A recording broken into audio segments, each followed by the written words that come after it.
Hi, I'm Jane Buchanan. Here is what I would like you to remember about me.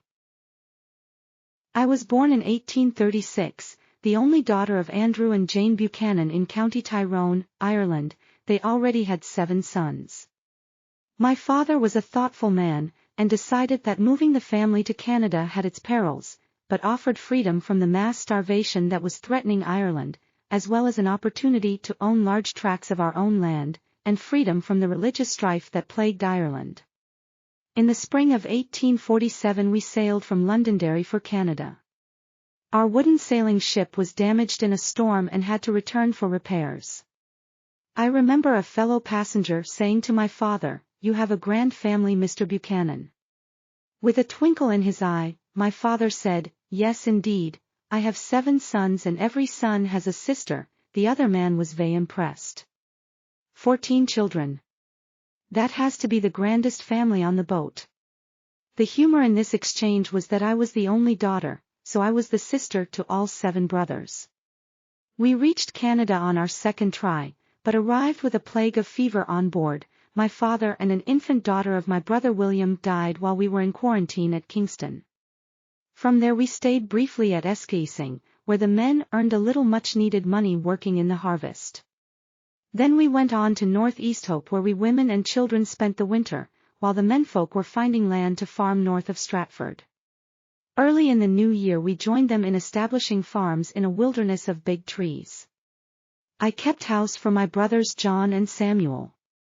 They had a little shack without windows, as no money was available for luxuries such as window glass.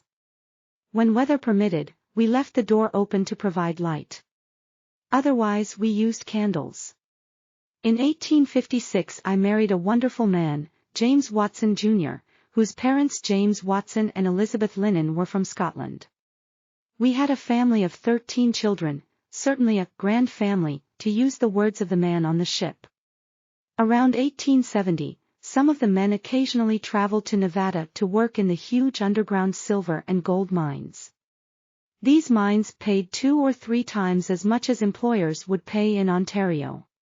The extra money helped us to buy additional tools, building supplies, and livestock.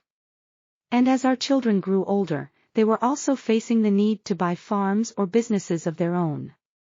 So when the harvest was done, the men would leave for Nevada, leaving their wives to run the farms with the help of the children. We were sometimes amusingly referred to as winter widows. In 1879 my family, as well as the families of my brothers John and Samuel, and some of my brothers-in-law, packed up all of our belongings and rented freight cars to move our belongings to the new lands in western Manitoba. Technically my brothers John and Samuel were also my brothers-in-law, since their wives Isabella and Mary were my husband's sisters. For a more detailed account of this move, see the story by my son David James Watson. We homesteaded farms, bringing our tools, equipment, and livestock from Ontario on the train, then by steamboat and wagon. The reasons for moving were mostly economic. Our children needed a way to support themselves and their eventual families. Good land in Ontario was expensive, good land in Manitoba was free. Besides, we had pioneered in Ontario, we could do it again in Manitoba. There were, of course, unexpected events, such as a coupling on our railroad car failing in the middle of the night, leaving half of the train stranded in the middle of nowhere. With 3 sick children, I was awake and noticed that we had slowed to a stop.